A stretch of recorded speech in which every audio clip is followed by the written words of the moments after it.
Bismillah, Assalamualaikum warahmatullahi wabarakatuh. Waalaikumsalam. Em, Sebelumnya sebagai intro mungkin saya akan perkenalkan bahwa ini merupakan insya Allah jadi program Ramadan, Pak. Oh, iya, iya, iya. Jadi kita ini kan studio ini punyanya Wonder Home Library. Ya, Nah, terus kami teman-teman yang anak-anaknya sebagai dari Madrasah Digital, salah satu media yang concern di dunia literasi juga. Nah, berhubung Ramadan, kami mau perdalam tentang literasi keislaman juga, ya, ya, dari menarik. Hazanah Keislaman. Em, Makanya jadi insya Allah nanti ke depan ini berseri, jadi dan mengundang beberapa narasumber-narasumber yang lainnya gitu. Dan pada pada sore, siang, malam, dan kapanpun Anda nonton ini, pada kesempatan kali ini, sebelum kita memulai segala sesuatu, maka ada baiknya kita menghaturkan segala puji-pujian kepada Allah Subhanahu wa Ta'ala, serta bersolawat kepada Rasul, sehingga dengan atas segala limpahan rahmat dari Allah Subhanahu wa Ta'ala serta tuntunan dari Rasulullah, kita mampu untuk sampai pada titik ini. Nah, berbicara tentang ini, Sat. Jadi ini buat teman-teman semua yang ada di rumah, telah hadir di hadapan kawan-kawan semua. Ustadz Hamim Ilyas, beliau sebagai wakil ketua Majelis Tarjih PP Muhammadiyah, Sat. Iya, iya, Dan sampai saat ini masih mengajar di UIN, ya, Mas. iya, Dan beliau juga concern di dalam kajian-kajian keislaman, ya, sebagaimana yang teman-teman ketahui pada umumnya, terutama dalam syariah. Nah, jadi kita insya Allah pada kali ini kita bakal bahas tentang mengapa umat Muslim mengalami kemunduran. iya, Jadi mungkin kita juga tidak begitu cepat ngejudge bahwa umat Muslim ini mengalami kemunduran seperti iya, apa yang dialamin gitu iya, kan. iya, iya, Apakah kadang kan kita juga kalau merasa bahwa apakah ini beneran kemunduran, atau dia punya advantage sendiri gitu, kelebihan dalam tanda petik sendiri gitu dengan kondisi umat Muslim yang seperti ini gitu. iya. Mungkin sebagai pertanyaan pembuka nih buat Pak ini, em, pada sejarah peradaban Islam di masa apakah menurut Pak Hamim Islam ini mencapai titik kejayaannya? Iya. Nah, mungkin itu Pak yang perlu untuk kita melihat secara historis, apakah Islam ini mengalami kemunduran, dan kemunduran seperti apa yang kita alami pada hari ini, maka kita runtut dari sejarah dulu menurut saya. Iya. Ya. Jadi ukuran umat Islam itu mundur atau tidak, itu bisa menggunakan ukuran negaranya. Oh. Jadi negaranya itu sudah menjadi negara maju atau belum. Oh. Kalau menggunakan ukuran negara itu sudah jelas umat Islam itu mengalami kemunduran karena negara-negara Islam itu dalam pemetaan negara-negara di dunia itu semuanya menjadi negara berkembang. Oh, iya iya iya. Iya iya Atau iya. kemudian kan ada yang mengharuskan negara yang salah kelola. Oh. Gitu. Kalau menggunakan ukuran itu kan jelas. Gitu. Ya. Sehingga kalau dilihat produksinya, karena Mm-mm. negara maju itu melalui industri, maka kemudian sumbangan umat Islam terhadap produk dunia itu berapa persen? Oh. Itu kalau itu I- jelas banget Iya, ya iya, itu. iya, iya, iya, Itu iya, iya. jelas. Yang Hmm. tadi Dalam mengapa konteks, itu mengalami kemunduran? Ini saya menjelaskannya menggunakan filsafat sejarah. oh. Ini karena masalah ilmu, kenyataan. Yang dalam filsafat sejarah itu ada kajian tentang faktor-faktor penyebab masyarakat maju dan masyarakat mengalami kemunduran. Yang dengan demikian saya tidak menggunakan teori konspirasi. Karena pada umumnya ya dalam pelatihan-pelatihan di gerakan-gerakan Islam itu yang digunakan teori konspirasi. Jadi mengapa umat Islam sekarang ini mengalami kemunduran? Karena umat Islam menjadi korban konspirasi Barat dan sekutu-sekutunya. Oh, propaganda gitu. Iya, jadi memang Barat itu, dan sekutunya masuk di Timur Iya. itu melakukan konspirasi gimana supaya umat Islam itu terpuruk, tidak berkembang. Itu banyak yang menikmati itu. Bahkan itu saya baca. Jadi gerakan yang gimana pelatihan di dalamnya itu yang di pertamanya itu bagian pertamanya itu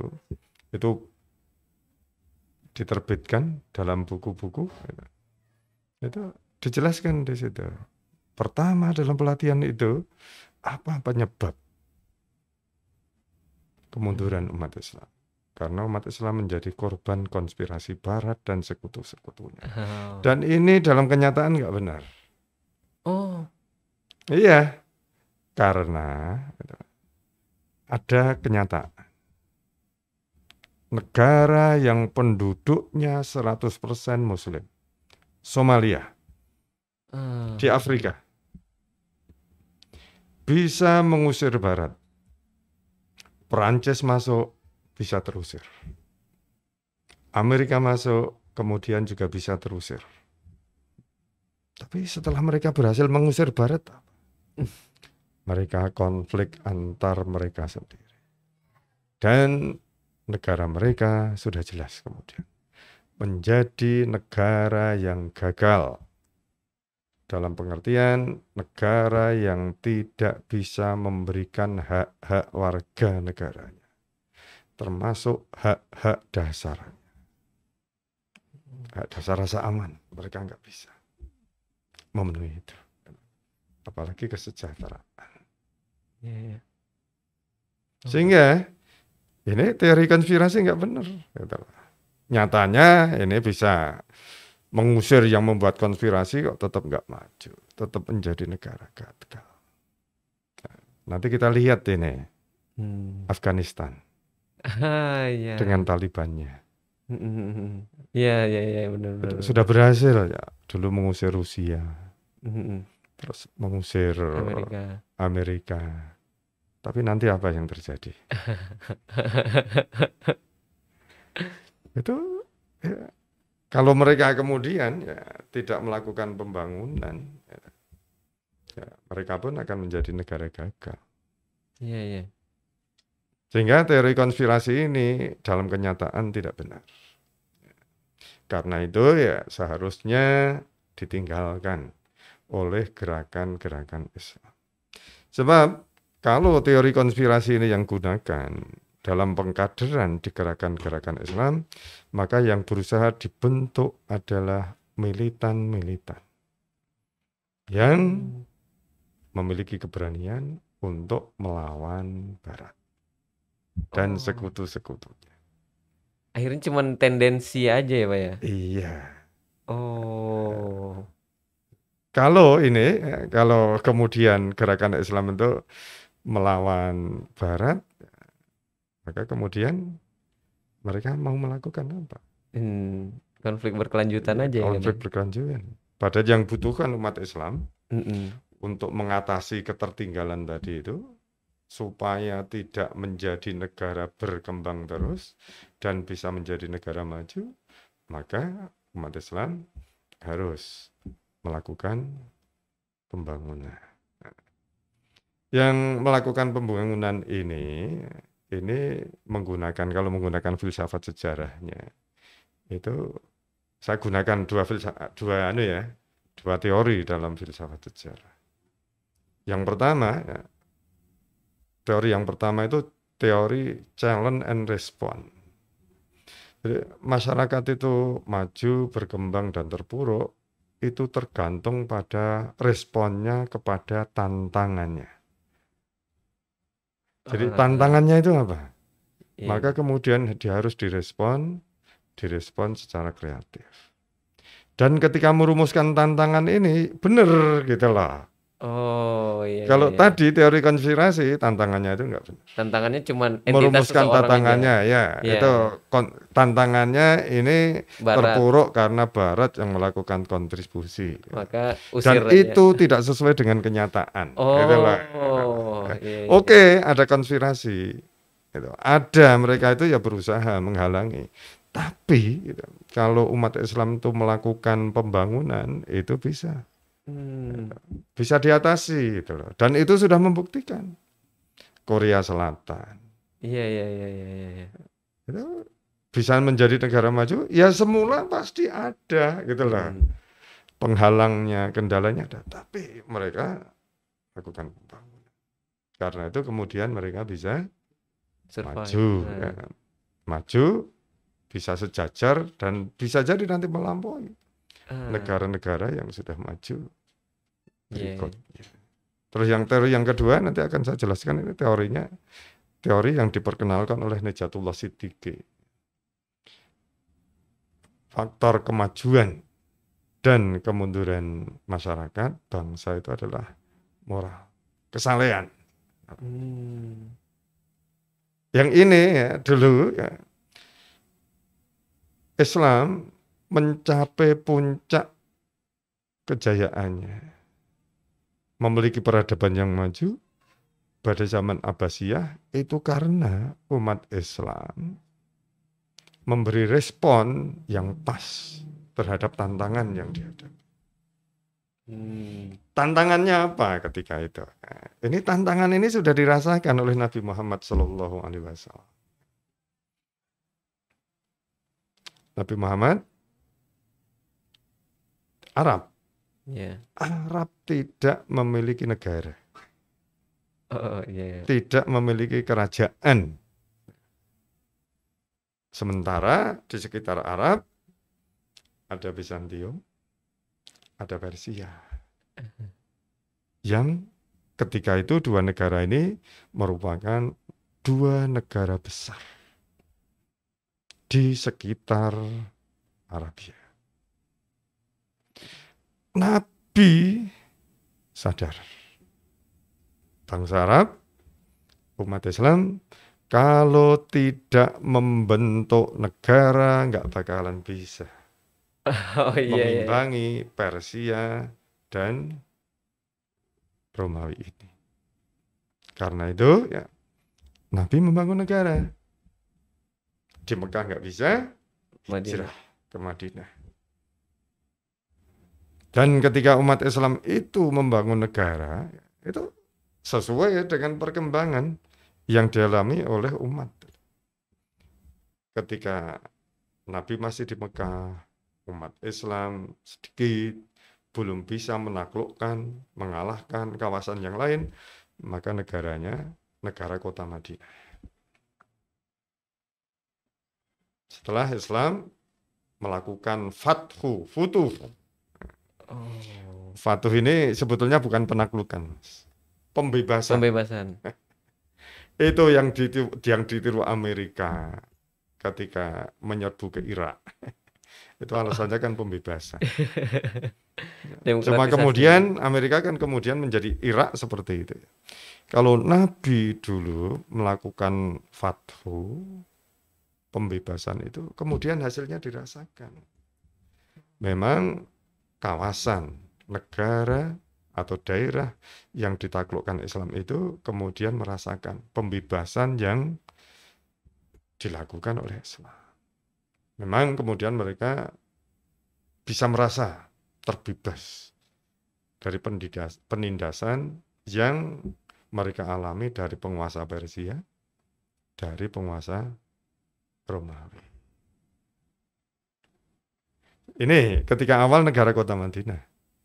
Tapi kemudian ketika Islam berhasil melakukan fathu, jawabnya itu futuh, kemudian direkam dalam sejarah ke Futuhul Buldan.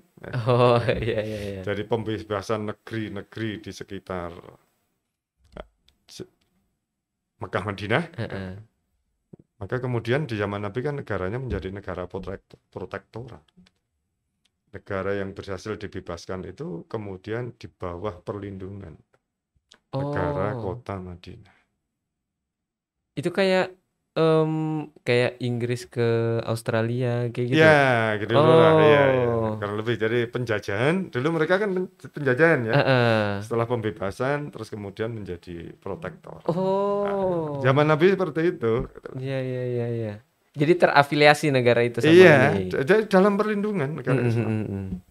Terus kemudian pada zaman Abu Bakar dan seterusnya berubah dari protektorat menjadi negara persatu. Serikat gitu. Jadi gubernur-gubernurnya kan juga diangkat. Bukan gimana ya? Itu pokoknya ya kesatuan bahwa itu sebagai satu kekuasaan Islam dan itu kemudian di bawah kontrol dari pemerintah pusat. Sehingga misalnya ketika pada zaman Umar bin Khattab berhasil menaklukkan Mesir, maka gubernur yang diangkat adalah Amr bin As. Yang dia itu orang Mekah, tapi kemudian diangkat di sana. Negara persatuan. Ketika negara persatuan, maka ketika negara itu tidak taat, maka kemudian dipandang sebagai buhot, dipandang sebagai pemberontak-pemberontak yang kemudian diperangi. Itu yang terjadi pada masa Abu Bakar. Sehingga ada perang Riddah, perang di bagian dari negara persatuan Islam ketika itu yang melakukan pemberontakan dengan melakukan gerakan Riddah. Dan itu kemudian sebetulnya yang melatar belakangi ajaran. Bahwa kalau orang murtad itu dibunuh, itu murtadnya itu memberontak. Gitu. Tidak sekedar konversi. Tapi kemudian karena keterbatasan bahasa, keterbatasan periwayatan, maka kemudian dipahami. Murtad, kemudian dihukum. Itu Mas, sehingga itu Nabi, para sahabat dan pengikutnya memberi respon yang kreatif terhadap tantangan zaman. Tantangannya mendirikan negara. Maka mereka kemudian membentuk negara dengan perkembangan yang tadi saya jelaskan. Dan tidak hanya itu, memberi respon kreatif dan mereka kemudian juga mengembangkan moral yang sesuai. Kesalehan yang sesuai untuk membangun negara yang diidealkan dalam agama Islam. Nabi, para sahabat, sampai Abbasiyah menghayati betul negara yang diidealkan dalam Islam rahmatan lil alamin itu. Kalau kita baca dalam Al-Quran, negara yang diidealkan itu disebut, itu di surat Al-Baqarah 126, itu baladan aminan, negara yang aman dan damai. Terus kelanjutannya itu warzuq alahu minas thamarati man amana billah wal yaumil akhir.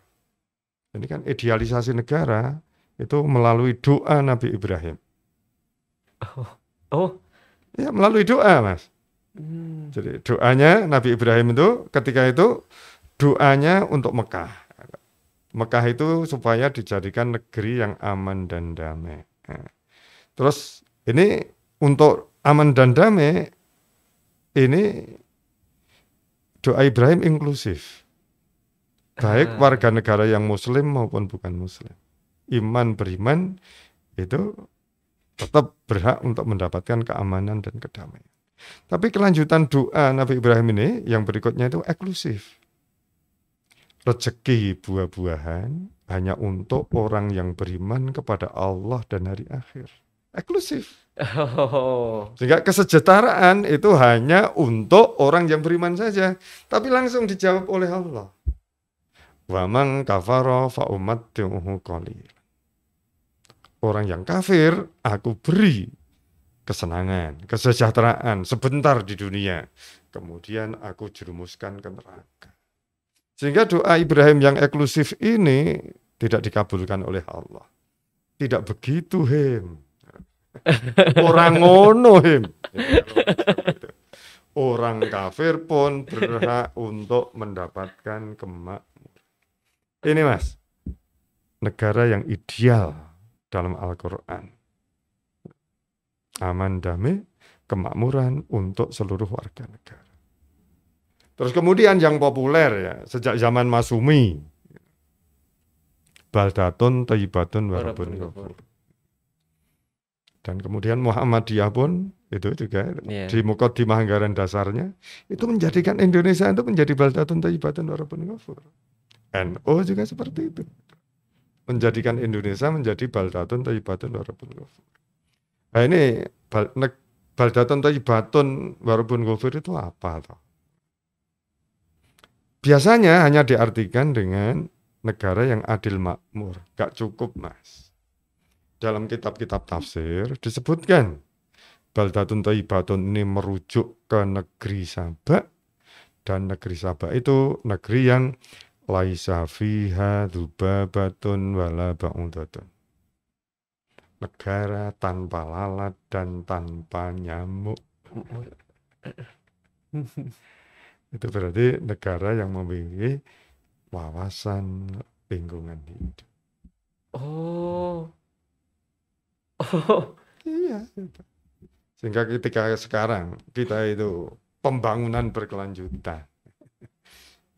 Dengan ada wawasan lingkungan hidup itu dulu itu konsepsi maksud kontekstualisasi negeri Sabak terhadap negara pada hari ya, ini itu idealisasi negara. Jadi tadi ya itu Quran ketika melakukan idealisasi negara itu melalui doa Ibrahim, Rabbi ja'al hadza baladan aminan. Dan itu ada maknanya itu. Mengapa kok idealisasi negara itu melalui doa? Kita berdoa itu ketika kita merasa bahwa permohonan kita melalui doa itu ada harapan untuk terwujud. Kalau nggak ada harapan untuk terwujud, kita tidak berdoa. Jenengan apakah berdoa? Ya Allah, jenengan kuliahnya di UMJ. Ya Allah, nanti jadikanlah aku seorang nabi, seorang malaikat. Jenengan doanya itu? Iya, enggak. Karena menjadi nabi dan malaikat itu tidak mungkin terwujud bagi jenengan sebagai muslim yang memiliki kepercayaan. Manusia, ya, betapapun tingginya spiritualitasnya, tetap sebagai manusia. Karena sebagai muslim, Muhammad itu nabi terakhir, ya, kita nggak mau menjadi nabi lagi. Dan itu karena nggak mungkin untuk menjadi nabi. Sehingga ketika itu Quran itu mengidealisasikan negara melalui doa tadi itu berarti gitu. Idealisasi negara itu yang bisa diwujudkan dalam kenyataan. Jangan melakukan idealisasi negara yang tidak bisa diwujudkan dalam kenyataan. Sehingga nggak boleh kita itu melakukan idealisasi negara yang negaranya itu negara utopia. Kalau kita itu mengidealisasikan negara yang negara utopia, itu menyalahi sunnah Al-Quran. Terus tadi baldatun thayyibatun itu melalui idealisasinya itu melalui sejarah. Yang dalam sejarah itu ya, dalam filsafat sejarah, dalam sejarah itu ada gagasan kemajuan. The idea of progress. Oh. Sehingga berarti orang Islam itu ketika mengidealkan negara itu harus ada gagasan kemajuan. Negara yang diwujudkan itu. Termasuk kemajuan tadi yang saya sebutkan. Lingkungan hidupnya. Itu kalau kita ke luar negeri itu keran itu ya, air keran itu bisa langsung diminum. Iya. Ya. Nah, di kita ini apakah air keran itu sudah bisa diminum? Gak bisa loh. Iya. Maka berarti nanti keran-keran di UMJ, di kampus saya, di UN itu nanti airnya tidak hanya untuk cuci tangan, untuk istinja, tapi juga airnya layak untuk diminum. Itu gagasan kemajuan lingkungan hidup.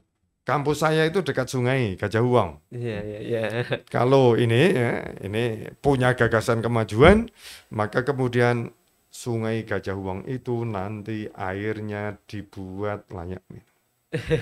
Sehingga habis kuliah, haus, maka dosen dan mahasiswanya rame-rame ke sungai Gajah Uwong untuk minum air. Karena air sungainya itu layak untuk diminum. Itu the idea of progress dalam menjalankan negara. Nabi, para sahabat, sampai Abbasiyah menghayati. Karena menghayati, maka mereka kemudian membangun kesalehannya. Kesalehannya bukan hanya kesalehan ritual dalam beribadah, tapi juga kesalehan pribadi dan kesalehan sosial. Sehingga ya, pada zaman Abbasiyah, Islam bisa mencapai zaman keemasan.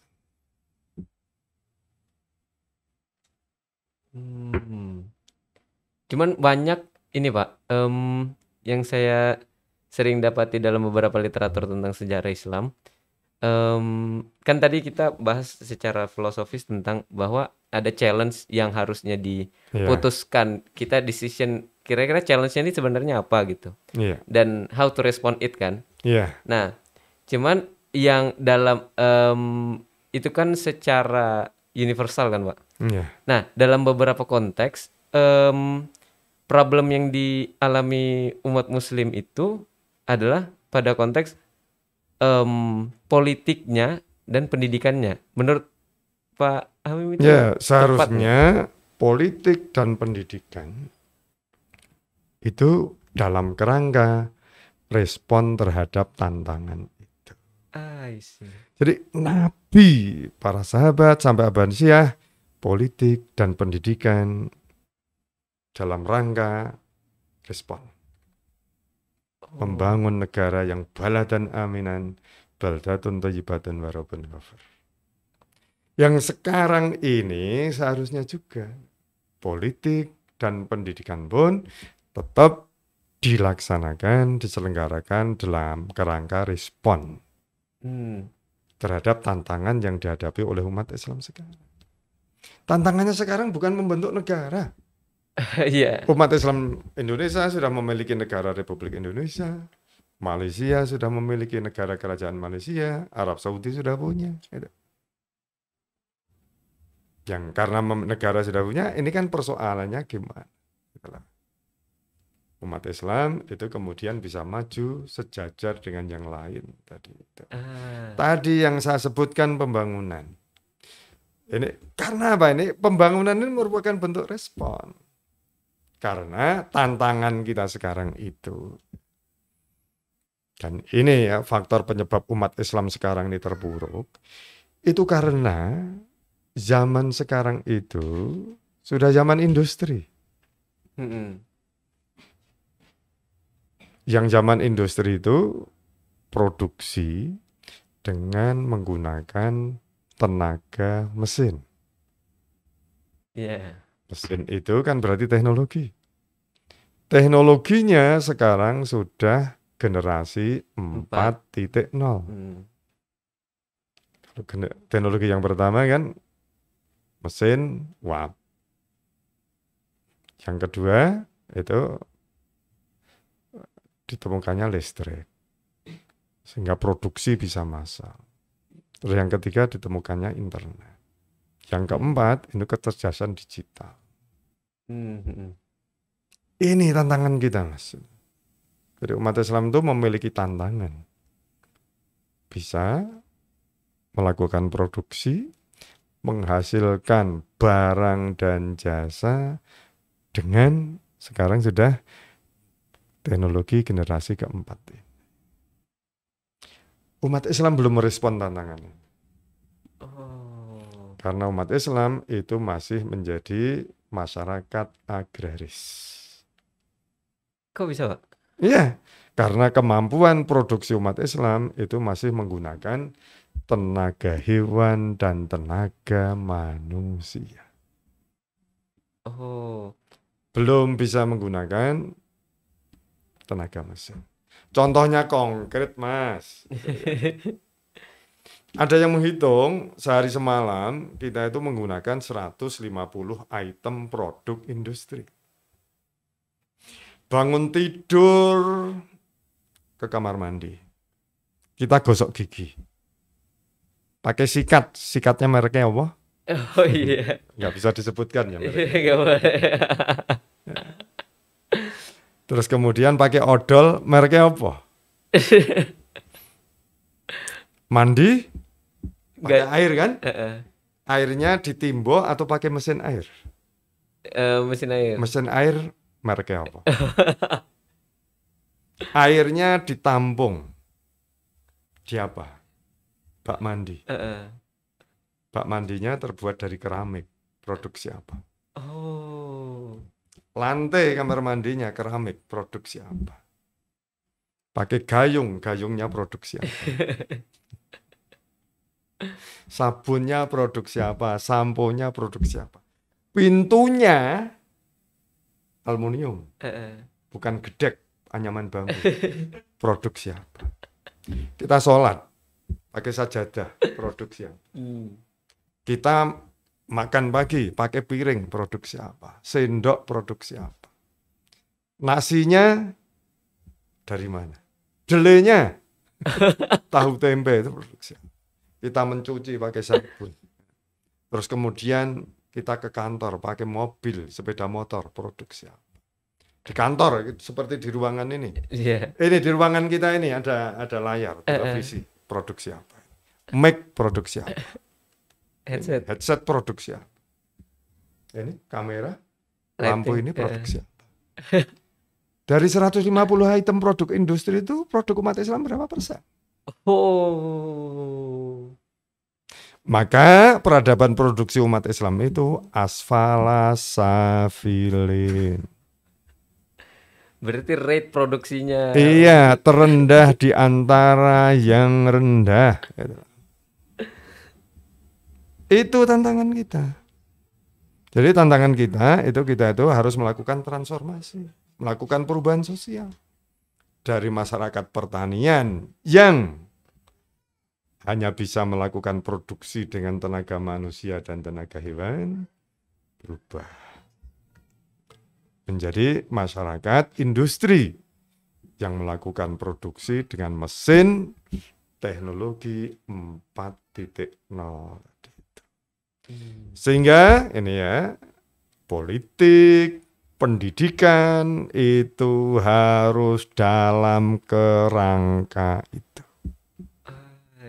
Sehingga mengelola negara itu negara dikelola supaya bangsa Indonesia, kita di Indonesia itu menjadi bangsa yang bisa melakukan produksi dengan mesin generasi 4.0. Yang untuk itu ya harus melakukan pembangunan.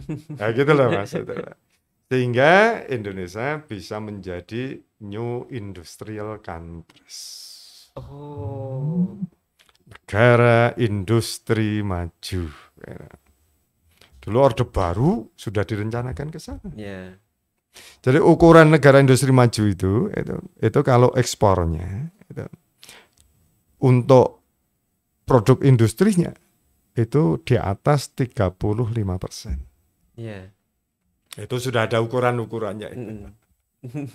Kalau itu pasti kok di bawah yang industri itu masih kurang dari itu, ya itu berarti masih negara berkembang. Dan Indonesia itu ya bisa maju gini kan ekspornya kan Iya, itu besar-besaran. produk-produk pertanian, produk pertambangan. Nah, nanti kalau tambang kita sudah habis, jaringan aslinya mana? Saya Kalimantan Timur, Pak. Iya, oke nanti. Iya, Samarinda. Di Kalimantan Timur itu ada kan gas ya. Ya, batu bara. Batu bara, gas. Itu yang di mana itu? Yang kan ada yang gas itu badak itu. Iya, LNG. Ya itu. Itu kalau sudah habis gimana? Gulung tikar, Pak. Ya, apa yang akan kita ekspor? Itu tantangan kita. Sehingga pendidikan itu diarahkan ke sana. Ya. Yang pendidikan ini mestinya ya, yang benar. Pendidikan itu kan harus ada landasan filosofisnya, ada landasan sosiologisnya. Landasan filosofisnya itu diantaranya kan landasan filosofis epistemologis. Itu ilmu yang diajarkan itu apa? Oh, ya. Terus kemudian kalau filosofis teleologis, tujuan pendidikannya apa? Kalau ini kalau nggak paham landasan sosiologisnya masyarakat industri sekarang, itu kita ketika merumuskan landasan teleologis, landasan epistemologis nggak pas. Sehingga kalau kita itu ya, umat Islam itu mau maju pada abad 21 dan seterusnya, umat Islam harus transformasi dari masyarakat agraris menjadi masyarakat industri dan mengembangkan kesalehan yang sesuai.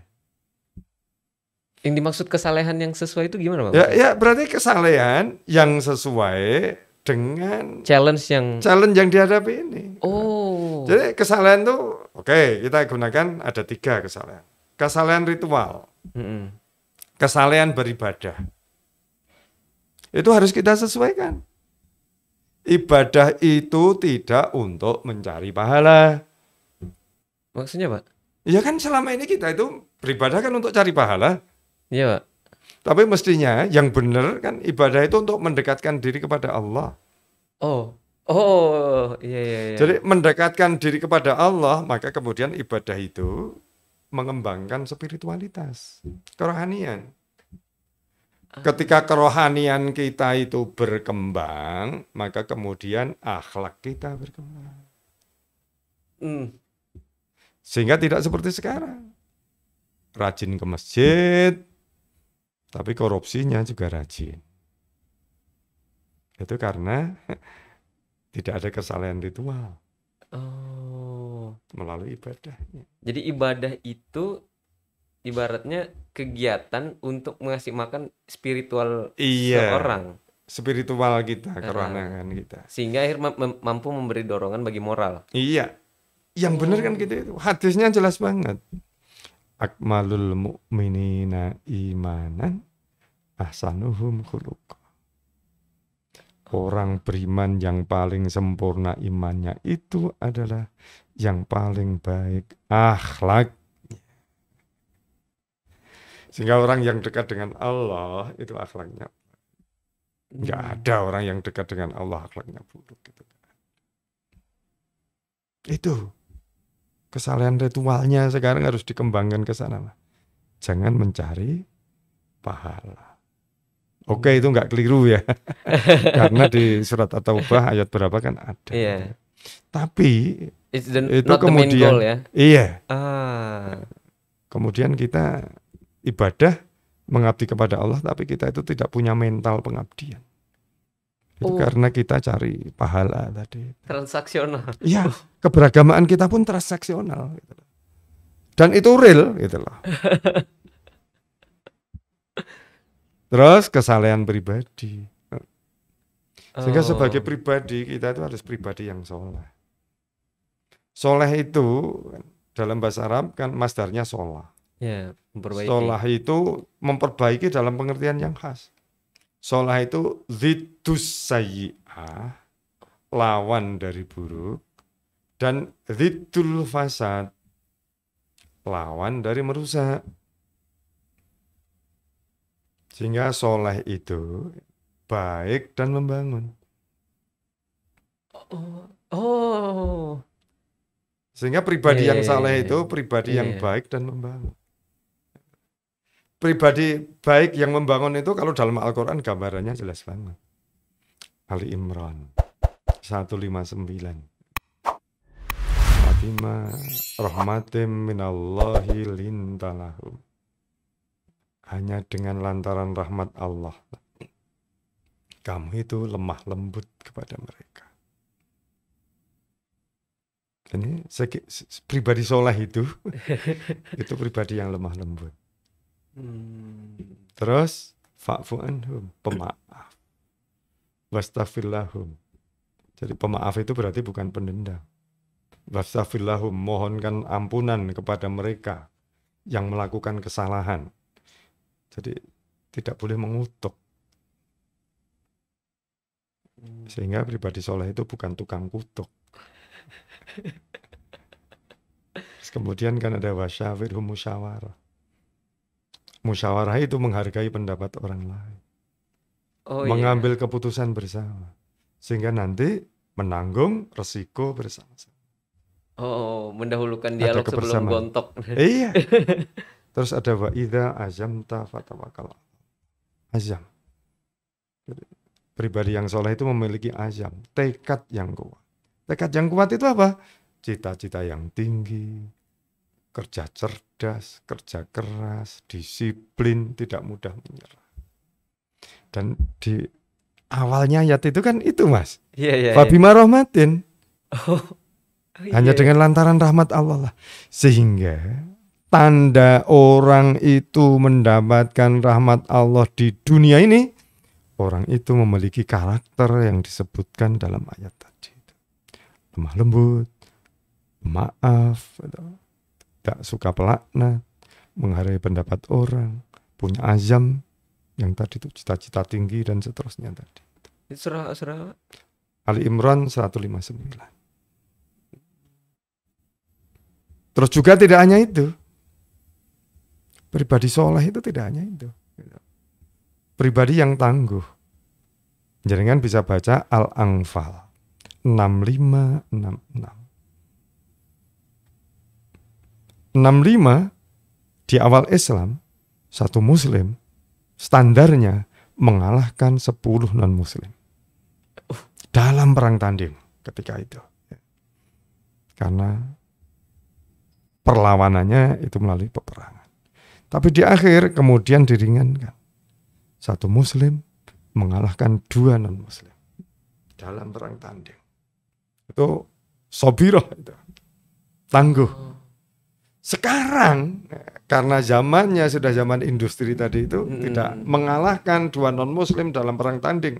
Bukan itu. Zaman ilmu. Iya, tapi mengalahkan dalam produktivitas. Sehingga jenengan sebagai mahasiswa, produktivitasnya membaca buku. Jenengan 1 tahun membaca berapa buku? Paling enggak 5 lah, Pak. 5 itu masih rendah di ASEAN. Karena ASEAN, Thailand, Malaysia 16 buku. Negara-negara maju, satu mahasiswa membaca bukunya itu bisa 60 buku. Oke lah, sehingga sekarang itu sebagai sobiroh unggul tadi itu nggak harus lah jenengan sebagai mahasiswa itu membaca 1 tahunnya 120 buku, 60 bagus saja, sejajar dengan yang lain. Terus tidak hanya itu, Mas, kesalehan sosialnya, hukumnya yang saleh, ekonominya yang saleh, sosialnya yang saleh, pendidikannya yang saleh. Berarti ada ritual, ada pribadi, ada sosial. Betul. Oh. Itu yang dilakukan oleh Nabi dulu itu. Dan para sahabat. Yang dimaksud sosial itu secara kolektif, Ya, maksudnya dalam kehidupan bersama. kayak hukum, pendidikan, politik, Iya, dalam bentuk kultur. lembaganya adalah itu. Oh. Sehingga hukumnya itu hukum saleh. Hukum yang saleh itu apa? Hukumnya mewujudkan keadilan untuk semua warga negara. Nabi jelas banget. Itulah. Iya. Jadi Nabi itu berusaha untuk menegakkan persamaan di depan hukum. Sehingga ketika Fathu Mekah, ada perempuan dari Bani Makhzum mencuri, ada yang memintakan pengampunan, dengan jelas Nabi menjawab, Lau anna Fatimata binta Muhammadin sarokat, lakotok yada. Seandainya Fatimah putri Muhammad mencuri, tentu aku juga memotong tangannya. Bersamaan di depan. Kesalahan sosial.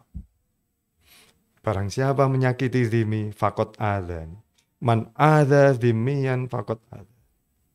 Barang siapa menyakiti warga negara muslim, maka orang itu berarti menyakiti diriku. Kesalahan sosial. Umar bin Khattab luar biasa. Umar bin Khattab, kalau ada keledai terjerembab di jalan yang berlubang, aku takut akan diminta pertanggungjawaban. Mengapa aku tidak membangun jalan yang rata sehingga ada keledai terjerembab patah kaki? Kesalahan sosial Umar bin Khattab. Abu Bakar As-Siddiq, alaikum bisidqi wa in qatalaka. Tetaplah jujur meskipun kejujuran itu membunuhmu. Tetaplah jangan korupsi. Meskipun tidak korupsi itu membunuh kamu. Tidak hanya sekedar membuat miskin, tapi membunuh kamu.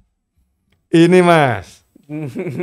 Kalau ya kita umat Islam itu mau bangkit lagi, maju lagi, merespon tantangan zamannya, dari masyarakat agraris berubah menjadi masyarakat industri, terus membangun kesalahan ritual, kesalahan pribadi, dan kesalahan sosial. Jempol. Oh, berarti ada faktor internum dan faktor eksternum gitu ya, Pak ya? Betul, ya. Kemampuan untuk melihat kira-kira nih kita sebagai komunitas masyarakat muslim ini sudah sejauh mana melangkah. Nah, dan challenge di depan itu ada apa? Oke, pengalaman saya itu pada nggak memahami bahwa zaman sudah berubah itu. Oh. Mereka memahami itu secara dangkal, permukaan. Di satu forum, gitu ya. Di satu forum ketika saya menjelaskan kita harus berubah menjadi masyarakat industri.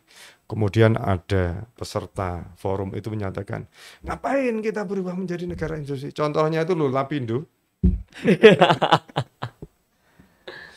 Kita bukan panen kesejahteraan tapi panen lumpur, katanya gitu. Itu yang dilihat gitu kita itu. Yang sisi gagal dan negatifnya ya? Iya, mereka nggak sadar bahwa masyarakat industri itu memiliki kemampuan produksi dengan tenaga mesin yang teknologinya sekarang sudah 4.0. Gitulah. Nggak paham. Dan itu MA dari luar negeri, Mas. Kita berharap apa? Kalau intelektualnya yang bergelar saja nggak bisa paham itu. Sehingga ya ini kita yang sadar itu berusaha untuk memahamkan. Meskipun sulit gitu lah. Tapi harus kita lakukan. Sebab kalau kita nggak melakukan, kita tetap terpuruk.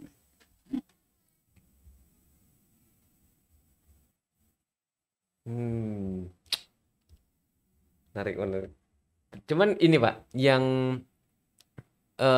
juga kadang menjadi perdebatan di dalam tentang diskursus mengenai kemajuan. Orang selalu membandingkan, masyarakat Barat itu maju gitu. Namun ada hal yang ditinggalkan olehnya, salah satu kondisi kekeringannya spiritual gitu. Nah, itu dapat dilihat dari tingginya angka bunuh diri di balik kemajuan dan dari pembangunan itu gitu. Nah, itu menjadi kayak daya apa argumen seakan-akan untuk menarik diri agar kita tidak terjerembab dalam industrialisasi yang besar-besaran itu. Ya, itu yang keliru. Oh. Mestinya respon kreatif. Itu berarti termasuk kekurangan yang dialami masyarakat lain yang sudah maju itu apa. Maka Iya. kemudian kita maju tanpa mengalami kekurangan itu. Itu yang jadi problem kita. Itu PR kita itu gitu loh. Jangan kemudian menghindari. Oh. Kalau kita menghindari, kita tetap jadi pecundang. Asfalasafilin ya? Asfalasafilin tadi itu. Oke. Nah, selanjutnya mungkin ini karena juga sudah masuk ke cukup panjang durasi yang sudah kita iniin. Mengenai kondisi umat muslim di Indonesia, Pak. Kan tadi kita sudah membaca secara lebih luas tentang mostly Muslim society problem tuh kayak gimana gitu. Cuman kan at least kita juga punya pandangan tentang kondisi Indonesia gimana gitu. Iya. Muslim Indonesia. Kayak kemarin kasus Toa tuh diperdebatkan gitu. Terus apa dan lain sebagainya gitu, Pak. Penggusuran juga, bahkan kayak waktu kemarin kan yang penggusuran rumah ibadah dan lain sebagainya itu kan sering terjadi juga di kalangan yang ya di masyarakat yang beragama di Indonesia gitu, Pak. Ya, jadi yang harus kita lakukan itu ya, yang disebutkan pada zaman Orde Baru dulu itu. Pembangunan manusia Indonesia seutuhnya. Oh. Pembangunan manusia Indonesia seutuhnya itu ya, pembangunan itu untuk membahagiakan bangsa Indonesia. Yang kalau kita baca, jadi Quran itu luar biasa. Sudah populer ya, sudah tahu Islam itu rahmatan lil alamin. Cuma rahmatan lil alaminnya pengertiannya apa? Dalam tafsir, tapi tafsirnya panjang. Rahmatan lil alamin, Islam itu didakwahkan dan diwahyukan. Itu untuk mewujudkan hayah thayyibah. Hidup baik. Hidup baik itu diperoleh dengan iman dan amal saleh. Hayah thayyibah diperoleh dengan iman dan amal saleh itu di An-Nahl 97. Terus kemudian di Al-Baqarah 62. Iman dan amal soleh perolehannya itu disebut dengan lahum ajruhum inda rabbihim wala khaufun alaihim wala hum yahzanun. Sehingga kalau dua ayat ini dihubungkan, hayah thayyibah itu ukurannya ada 3. Yang pertama adalah lahum ajruhum inda rabbihim, tafsirnya panjang, pengertiannya adalah sejahtera. Terus yang kedua wala khaufun alaihim, itu damai sedamai-damainya. Dan yang ketiga walahum yahzanun, bahagia sebahagia-bahagianya. Sehingga ini ya, Al-Quran itu ketika mengidealkan hayah thayyibah, hidup baik, tidak hanya bahagia saja, tapi juga ada perdamaian, ada kesejahteraan. Kesejahteraan itu ada ketersediaan untuk memenuhi kebutuhan. Sehingga Quran itu realistis. Sebagian orang bahagianya itu kalau mereka itu damai. Terus mereka itu damai kalau ada ketersediaan untuk memenuhi kebutuhan. Sehingga umat Islam Indonesia itu oke, mari kita kembali ke kerangka Islam rahmatan lil alamin. Yang itu ketika hubungan, ketika pembangunan sosial, kita itu mau nggak mau memang harus menggunakan prinsip resiprosikal. Itu apa tuh, Pak? Imbal balik. Jadi karakter hubungan kita itu kan timbal balik, interaksi. Dan interaksi itu yang imbal balik. Jadi imbal balik itu diwujudkan dalam the golden rule, aturan emas. Perlakukan oleh orang lain sebagaimana kamu ingin diperlakukan olehnya. Kalau orang Jawa, kalau kamu nggak mau dicubit, maka kamu jangan mencubit. Quran itu mengajarkan itu. Interaksi yang imbal balik. Qatilul ladzina yuqatilunakum wala ta'tadu. Ya kan? Yeah. Perangilah mereka yang memerangi kamu. Ada akhlaknya. Kamu jangan melampaui batas. Sehingga membalas pun tidak boleh. Wa in uqibtum fa'aqibu bimithli ma uqibtum. Apabila kamu itu dihukum, maka berilah balasan hukuman dengan pemberian hukuman yang setimpal setara dengan tadi itu. Nggak boleh melampaui. Untuk pemberian hukuman. Ini menyakitkan, menimbulkan madarat. Ya. Tapi kalau yang baik gimana? Iya benar. Kalau yang baik itu membalas kebaikan melebihi yang diberikan. Wa idza khuyyitum fahayyanu. Fahayu itu kan apa itu? Bi'asan minha auruduha gitu ya itu. Yeah. Kan gitu dah. Apabila kamu itu diberi penghormatan, maka berilah penghormatan yang lebih baik. Atau balas aja. Balas setara. Luar biasa. Imbal balik yang diajarkan oleh Al-Quran itu. Kalau kita diberi kebaikan, kita membalas kebaikan yang lebih besar. Tapi kalau kita beri perlakuan buruk, maksimalnya kita membalas dengan perlakuan buruk yang setimpal. Itu. Termasuk masalah toa itu seharusnya dikembalikan ke situ. Oh iya. Ya. Iya. Oh. Interaksi imbal balik kunci ini. Dan kita miskin. Iya. Itu problem toleransi atau bagaimana, Pak? Ya, itu problem keberagamaan. Oh. Karena kita beragama cari pahala. Sebetulnya pahala beragama itu membangun peradaban. Jelas banget ayat. Al-Maidah ayat 3. Al-yauma akmaltu lakum dinakum wa atmamtu alaikum nikmati wa raditu lakumul Islam madina. Jadi agama Islam yang kita peluk, yang diridhoi Allah itu cakupannya ada 2. Din yang akmal itu. Dan nikmah yang atmam itu. Sehingga definisi Islam itu, mahwal Islam. Al-Islam adalah din wa nikmah. Agama dan nikmah. Nikmahnya bukan nikmah serapan dalam bahasa Indonesia, kenikmatan, bukan itu. Nikmah itu dalam bahasa Arab adalah al-halah al-hasanah. Keadaan baik semua bidang kehidupan. Ekonomi baik, politik baik, sosial baik, pendidikan baik, ilmu baik, itu adalah nikmah.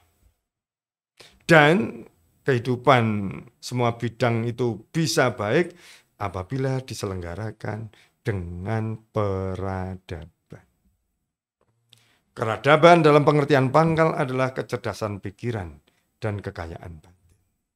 Dalam pengertian perangkat adalah ilmu pengetahuan, teknologi, kesenian, dan sistem sosial yang kompleks. Sehingga definisi Islam itu Islam adalah din wa nikmah, ay al-halah al-hasanah, ay al-madaniyah. Islam itu agama dan nikmah dalam pengertian keadaan baik, dalam pengertian peradaban. Sehingga beragama itu membangun peradaban. Itu PR kita sekarang. Oke. Em, Oke, mungkin kita sudah berada di penghujung waktu dan rasa-rasanya ini sudah cukup panjang tadi kita Iya, iya. bicara tentang Hampir kebebasan 1 jam, Mas. Ya, alhamdulillah. Dan mungkin sebagai penutup mungkin ini Pak, kan tadi kita udah bicara tentang seputar mengenai secara filosofis mengenai challenge dan respons selama ini yang kita hadapi, bahwa ternyata masyarakat komunitas masyarakat muslim masih gagap gempita dalam melihat apa yang menjadi tantangan dan apa pula yang menjadi dan bagaimana seharusnya kita merespon hal tersebut. Iya. Nah, di sisi lain dalam apa namanya kondisi internal masyarakat muslim, kita belum bisa mencapai titik kesalehan yang memang memiliki kesesuaian dengan untuk menghadapi challenge itu. Baik kesalehan pribadi, ritual pribadi dan sosial. Oke. Di sisi lain dan yang paling terakhir adalah ternyata selama ini kita hanya memaknai bahwa beribadah dan beragama hanya sebagai pemuasan spiritual dan investasi kelak di dunia di akhirat. Iya. Dan ternyata itu di dalam surah terakhir yang disampaikan Rasul kepada kita, yaitu Al-Maidah ayat 3 tadi. Ayat 3. Bahwa beragama itu sepaket dengan membangun dengan peradaban. Betul. Oh, berarti nggak cuma menikah aja, Pak, untuk punya peradaban. Oh, itu kalau kita baca kesesuaiannya luar biasa. Oh, Masya Jadi Allah, termasuk Masya Allah. itu pewaris Al-Quran yang ideal itu siapa? Sabikun bil khairat, panjang, lain waktu lah. Oke. Mungkin ada terakhir Pak sebagai closing statement untuk pesan dan pesan bagi kan kebanyakan dari sobat-sobat MD kami menyebutnya, Pak. Dan viewers dari Wonder Home Library kebanyakan para kaum milenial. Nah, mungkin ada nggak pesan yang perlu disampaikan untuk menghadapi bagaimana menyusun langkah peradaban Islam di masa-masa mendatang? Iya, itu Islam rahmatan alamin, mewujudkan hidup baik dengan ukuran sejahtera-sejahteranya, damai sedamai-damainya, bahagia sebahagia-bahagianya. Itu Islam itu DNA-nya adalah DNA pembangunan. Karena nggak mungkin hidup baik dengan 3 ukuran tadi tidak dilakukan dengan pembangunan. Berarti nggak boleh anti sama pembangunan ya Pak ya? Jadi pembangunan dalam pengertian yang luas tadi itu, Mas. Pembangunan manusia seutuhnya tadi. Jangan ekonominya saja. Iya. Tapi juga politiknya, akhlaknya, budaya, pribadinya, dalam kehidupan pribadi, dalam kehidupan kelompoknya mulai keluarga, komunitas, masyarakat, bangsa, bahkan umat manusia. Kalau kita sebagai Muslim tidak melakukan pembangunan, itu berarti menyalahi DNA kita. Masya Allah. Oke, mungkin alhamdulillah kita sudah mendengarkan tadi diskusi hangat karena ada api juga di sini. Jadi terima kasih buat teman-teman yang sudah menyempatkan waktunya, baik di pagi hari atau habis subuh atau sore atau malam dan kapanpun teman-teman sedang menonton ini. Semoga apa yang kita obrolkan pada kesempatan kali ini mampu memberikan manfaat sekaligus menjadi berkah tersendiri bagi kita yang menyempatkan diri untuk mendengarkan ya istilahnya majelis ilmu tapi berdua aja. Virtual lah ya. Mungkin ini aja dari saya, kurang lebihnya mohon maaf. Assalamualaikum warahmatullahi wabarakatuh.